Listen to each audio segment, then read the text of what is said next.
बिस्मिल्लाहिर्रहमानिर्रहीम। नाउन के बाद हम शुरू करते हैं प्रोनाउन। क्या शुरू करते हैं? प्रोनाउन। प्रो का असल में मतलब है फॉर। प्रो का क्या मतलब है? फॉर, के लिए। वैसे प्रो का एक मतलब सपोर्टर भी है। फॉर एग्ज़ाम्पल अगर मैं कहूँ कि उस्मान इज़ प्रो अमेरिका और प्रो अमेरिकन, तो इसका मतलब है कि Usman is supporting America, right. तो प्रो का मतलब है इधर for, but it is used in politics as supporter, as helper. तो प्रोनाउन को उर्दू में हम कहते हैं इसमें ज़मीर। ज़मीर का मतलब है छुपी हुई चीज़, हिडन। प्रोनाउन चिश दवाई ईगा चिचाए पट्टी, ईगा चिचाए यानी कोई चीज़ जब किसी चीज़ में छुपी हुई होती है। फॉर एग्ज़ाम्पल कुछ डॉक्यूमेंट्स मेरे जेब में है, ज़मीर होता है, ज़मीर तादा से ना आएगा ना, तो ज़मीर का मतलब है कि ये ज़मीर छुपी हुई है। तो प्रोनाउन मीन्स कि छुपी हुई चीज़, इसमें नाउन छुपा होता है। यानी प्रो का मतलब है फॉर नाउन। क्या मतलब है? एक नाउन के लिए, एक नाम के लिए। पश्तो में हम इस्तेमाल करते हैं इमरान साहब हमारे पड़ोसी है, वो बहुत अच्छे हैं, वो वक्त पे आते हैं जाते हैं, उसका एक बेटा है मुजम्मिल। तो ये वो हम तुम हगा दगा मुजा दट की हमारी दिल दिगा ना देता वही प्रोनाउन, इसमें ज़मीर। प्रोनाउन इज़ अ वर्ड, एक ऐसा लफ्ज़ है विच इज़ यूज्ड, जो इस्तेमाल होता है इंस्टेड ऑफ, की जगह, की बजाय, instead not instead of a noun, एक नाम के लिए। तो यह इमरान एक टीचर है, वो एक अच्छा टीचर है, वो अच्छा था इस्तेमाल करो इमरान के लिए। तो इंग्लिश में जैसे हम उर्दू में हम कहते हैं वो, ये, हम, तो इसी तरह पश्तो में हम कहते हैं दगा हागा मुजा, तो इंग्लिश में भी ही शी इट। समझ आया? To avoid, to avoid means to neglect, ताकि नज़रअंदाज करे, ताकि छोड़े, ताकि दूर करे, हटाए। इट्स रिपीटिशन, तकरार, यानी एक नाम की तकरार को ख़त्म करता है। अगर एक नाम आप बार बार इस्तेमाल करें तो naturally human gets bored, so therefore we replace it with some other words. जो रोज़ाना कोर्च दाल पखी ना सिर और बेवते स्टडी मस हो दालो, इंसान बोर हो जाता है ना। और हमेशा इंसान चरगा खुरी, बहरहाल चरगे ना हमने बोर के रू रिपीटिशन। तो if you eat one dish 24/7, 24/7 वैसे लफ्ज़ा ये भी बताता हूँ, ये आपने इस तरह लिखना है। मैं किसी के साथ बैठा था तो उसने कहा कि 24/7, मैंने कहा नहीं, ये कोई मैथ्स का फॉर्मूला है, 24/7। तो 24/7 means all the time. I am available 24/7 in academy, all of the time. तो बहरहाल if you have chicken 24/7 at your house, no problem. We will not use pronoun. Okay dear. To avoid its repetition, ताकि इसकी तकरार को ख़त्म करे। तकरार चीज़ तो वही बार बार आना, बार बार चुरतिया जो उस तवकीर दा से दा हो, तवकीर डेढ़ से दा हो, तवकीर टेम बांधे राजी हो, तवकीर न बीमारी हो, तवकीर सड़ा आप बोला किसा का होगा ना, तवकीर डेढ़ सदा हागा दा सीधा हागा है ना। तो इसलिए तो इसको कहते हैं। देखिए इसके लिए एक एग्जांपल मैं देता हूँ, ये बीच वाला बाद में डिस्कस करते हैं। Ahmad is a student, Ahmad obeys to Ahmad's parents, Ahmad plays with Ahmad sister. यानी बार बार जो अहमद आपने पहले इस्तेमाल किया, इट्स ओके, क्योंकि पता तो चले कि किसके बारे में बात है। तो अगर इधर अहमद की जगह हम कोई लफ्ज़ इस्तेमाल करें जिसको हम कहते हैं he, obeys to Ahmad to his parents, Ahmad की जगह क्या इस्तेमाल करें? He plays with Ahmad with his sister. अभी अगर हम इधर लगाए Ayesha, Ayesha is a student, तो इधर ही की जगह क्या होगा? She obeys to her parents, she plays with her sister. इधर अगर हम बोथ दोनों लगाए, Ayesha and Ahmad are students, तो इधर क्या लगाएंगे? दे। हागा। इधर क्या लगाएंगे? They are. और इधर भी दे आर लगाएंगे, और इधर क्या लगाएंगे? दे। प्रोनाउन को सिंपल हमने आपको समझा लिया। समझ आया? इसमें कोई सवाल तो नहीं है ना? देखिए, प्रोनाउन जिस लफ्ज़ के लिए इस्तेमाल होता है, मिसाल के तौर पर इधर अहमद है, तो इसको कहा जाता है एंटीसीडेंट। मिसाल के तौर पर इधर अहमद है, तो ये तो अहमद जो है ये है एंटीसीडेंट। एंटीसीडेंट उर्दू में कहते हैं मर्ज। मर्ज मीन्स जिसको रुजू की जाती है, मर्ज। ठीक है, तो अभी हमने इधर अहमद इस्तेमाल किया, तो अहमद इज एंटीसीडेंट। यानी जो लफ्ज़ आपने इस्तेमाल किया हो, आप ये नहीं कह सकते कि अनवर इज एंटीसीडेंट। सो यानी antecedent is a word for which a pronoun is used. A pronoun is, इसको रेफरेंट भी कहा जाता है। क्या कहा जाता है? रेफरेंट। Referent, REFERENT, referent. शिक्षा होता है रेफर कवे। उस्मान पर पहले हो, माशाल्लाह आप तो अच्छे बच्चे हो ना। अभी जनाब हमने एंटीसीडेंट, ये MCQs भी आया था सिटी के पेपर में था कि एंटीसीडेंट इसमें क्या है। एक है एंटीसीडेंट और एक है प्रेसिडेंट या प्रेसिडेंस। तो प्रेसिडेंस का मतलब है नज़ीर, मिसाल। प्री का मतलब है बिफोर। प्री का क्या मतलब है? प्री का मतलब है बिफोर, पहले। प्री। अब प्रो का क्या मतलब है?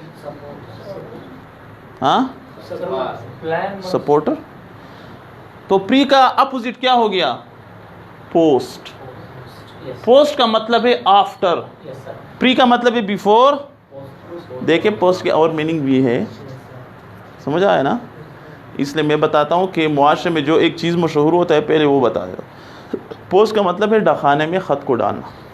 मिसाल के तौर पर मैंने लेटर को पोस्ट कर दिया या पोस्ट ऑफिस। लेकिन पोस्ट का एक मतलब भी ये भी है कि आफ्टर, बाद में। ठीक है यार? तो देखिए, पहले प्रोनाउन की डिफिनीशन, इसके बाद एंटीसीडेंट, इसके बाद ही शी, इसके बाद रेफरेंट वगैरह। ये हो गया क्लियर? ये चीज़ मैंने पहले कभी नहीं पढ़ा है जहाँ तक मुझे याद है। लेकिन चूंकि एक दफ़ा I was teaching to Punjab text पढ़ा रहा था इंग्लिश, तो इसमें ये अल्फाज मैंने देखे थे, तो मैंने सोचा कि क्यों ना मैं अपने शाहीनों के साथ भी इसको शेयर करूं। पंजाब टेक्स्ट बुक का किताब था, तो यही प्रोनाउन के बारे में इस वजह से मैंने लिख दिया। ये लफ्ज़ वैसे टीचर पढ़ते हैं एंडोफोरा, लेकिन ये पढ़ा जाता है एंडोफोरा। एंडोफोरा यानी ये ओ को आप स्लाइटली प्रोनाउंस करेंगे। ठीक है? एंडफोरा, केटाफोरा एंड एनाफोरा। ठीक है? अगर आप इसको डिक्शनरी में जाएंगे तो वो कहेंगे ना anaphora, cataphora, endophora. You can check cataphora, anaphora, endophora, not endophora. लेकिन हमारे इधर मशहूर है एंडोफोरा। अगर आपने कहा कि एनाफ्रा, तो उसको पता नहीं चाहिए यार क्या कह रहे हैं ना। अगर हम कहें कि एंडोफोरा, हाँ एंडोफोरा, वो तो हमें पता है, वो तो हमारी पुपीज़ात बहन है ना। ठीक है? तो एंडोफ्रा या एंडोफोरा, केटाफ्रा, एनाफ्रा। समझ आया? ये क्या चीज़ है? ये बिल्कुल प्रोनाउन के बारे में। इसमें ज़मीर, जी मुसव्विर, इसमें ज़मीर क्या होता है वैसे मुझे बताएं। हाँ, पहले कभी पढ़ा है? हाँ जी, सुनाए जल्दी। जो नाउन की जगह इस्तेमाल हो। मिसाल तौर पर he, she, it, single name, I, we, you, they. पर देखो पूछ लोग ना, अभी आते हैं। एंडोफ्रा या एंडोफोरा क्या होता? आई सा Aslam yesterday he was lying on the beach. अभी देखे इधर अहमद पहले इस्तेमाल हुआ है कि नहीं इस्तेमाल हुआ है? इधर आई पहले आया है और सा असलम कहीं बीच में आया है। तो जब कोई लफ्ज़ बीच में आता है तो ये ही किसको इशारा करता है? तो ऐसे फिक्रे को, ऐसे प्रोनाउन को, ऐसे सीक्वेंस को कहा जाता है एंडोफ्रा। चिदा से नाम ऐसा नाउन जो बीच में जिक्र हो तो इसको क्या कहा जाता है? ये दूसरे आप केटाफ्रा विनाफ्रा पढ़ेंगे तो ये भी क्लियर हो जाएगा। अभी केटाफ्रा, बिफोर हिज अराइवल नोबडी सा अहमद, उसके आने से पहले किसी ने भी अहमद को नहीं देखा। उस अहमद शाता इस्तेमाल था का मख्ता इस्तेमाल था? ये पीछे इस्तेमाल हुआ है। जब कोई लफ्ज़ पीछे इस्तेमाल हो, क्योंकि ये भी प्रोनाउन है लेकिन बाद में इस्तेमाल हुआ है, तो इसको कहा जाता है केटाफ्रा। क्या कहा जाता है? अभी इधर देखें इसी मिसाल को, अहमद अराइव्ड, अहमद पहले इस्तेमाल हुआ है ना, बट नोबडी सा हिम, तो ये हिम जो है ये किसके लिए इस्तेमाल हुआ है? अहमद पहले इस्तेमाल हुआ है। तो ऐसा फिक्र है जिसमें एक एंटीसीडेंट पहले इस्तेमाल हो, इसको कहा जाता है एनाफ्रा। जो बाद में इस्तेमाल हो इसको कहते हैं केटाफ्रा। लगा जो आएगा ना दरात लग नमक चे इमरान से अब लाड़ो, उसमें द इमरान से अब नाम शाता वाक़ का मख्चे चे शात अकला वाक़ लेते वही केटाफ्रा। उसका जो है इमरान से अब चे कलर आ गए दूर और लाड़, उसमें इमरान से अब मख्चे वाक़ का ना देता वही नाफ्रा। सिर्फ दे लफ्ज़ो हेर पैर दा नो रजुना मौत खरोशा दा अंग्रेज़ान मुड़ा पचे खता कई अखपला पकोड़ा नसी वाले वही पकोड़ा, तो दे पकोड़ा वायदा वही पकोड़ा। यू अंग्रेज मवादला यार, you are pronouncing our words incorrect. मौतला गलत है वाय खुदा दी हिदायत की उसमें ऊपर खान दो मड़ा पकोड़ा नसी वही पकोड़ा है ना। तो ये वैसे you know the English people are confusing us, don't worry. एक फिक्रा है पहले आ जाए तो इनाफ्रा, बाद में आ जाए केटाफ्रा। इस लफ्ज़ को कहा जाता है इनाफर और इसको कहा जाता है केटाफ्रा। अभी इस लफ्ज़ क्योंकि अभी देखिए अहमद नाम किधर है? इधर पहले इस्तेमाल हुआ है, इसको एंटीसीडेंट कहते हैं। Antecedent, anti. अभी इधर अहमद बाद में इस्तेमाल हो, इसको कहते हैं पोस्टिसीडेंट। पोस्टी और पोस्ट मना मख्चे वशा वाला चीज़ वाई बाद में। तो ये मैंने कभी नहीं पढ़ा है जहाँ तक मुझे याद है। एनाफ्रा, केटाफ्रा, एंडोफ्रा, पोस्टिसीडेंट, एंटीसीडेंट, ये नई चीज़ें आपके जहन में आ गई। बस प्रोनाउन है, अगर नाम पहले जिक्र हो तो एनाफ्रा, बाद में जिक्र हो तो केटाफ्रा। वो हिम हर ही जो लफ्ज़ इस्तेमाल हो इसको कहते हो एनाफर या केटाफर। समझ आए? और चिकला वक्त से मस से चेयर जिक्र इमरान साहब मस से दाना एंड चेदा होना स्टार्ट चेदा वही दाल जे का दाल जे वर्जा दे मलुगुल पुलूरी। समझ आया ना? दाना स्टार्ट चेदा और ना एंड चेदा देता बवला वही एंडोफ्रा। द एंडोफ्रा चिकुमदा दा केटाफ्रा और एनाफ्रा दा दे अकसाम दी, अकसाम है इसकी जगह जिदा मस इस्तेमाल ना दाले दा ना दाले दा पोज लो। एनाफ्रा केटाफ्रा की समझ आ गई? तो यही प्रोनाउन है। और जब पहले जिक्र हो आप इस बिफोर हिज अराइवल नोबडी सा अहमद, यानी अहमद के अंदर हिस्से दा इशारा चाहता था पोस्टिसीडेंट, तो अहमद बाद में इस्तेमाल हुआ है और हिस पहले इस्तेमाल हुआ है। तो इस तरीक़ाकार को, इस प्रोसेस को, इस मेथडोलॉजी को, इस सीक्वेंस को जो भी आपने था, इस लिंग्विस्टिकली यूसेज ऑफ ग्रामर को, इस रिफरेंशियल रिलेशन को, वैसे अगर ये नाम इस्तेमाल हो तो वो ज़्यादा लवली होगा। रिफरेंशियल इधर लिखता हूँ ना इमरान साहब, रिफरेंशियल रिलेशन बेदा लफ्ज़ ज़्यादा पर अप्लाई। रिफरेंशियल रिलेशन देता हुआ चे रेफरेंस लिहाज सर दो ताल्लुक़ मिसरा, रेफरेंस हवाले को कहते हैं। तो तो इसका जो इसके साथ ताल्लुक है ये रिफरेंशियल, और ये भी रिफरेंशियल है, ये भी रिफरेंशियल। तो रिफरेंशियल रिलेशन के लिहाज से जब आगे पीछे कोई लफ्ज़ इस्तेमाल हो तो इसको केटाफ्रा, एनाफ्रा, एंडाफ्रा और पोस्टसीडेंट, एंटीसीडेंट, ये तो आप लोग पहले ही समझ चुके हैं। समझ आया?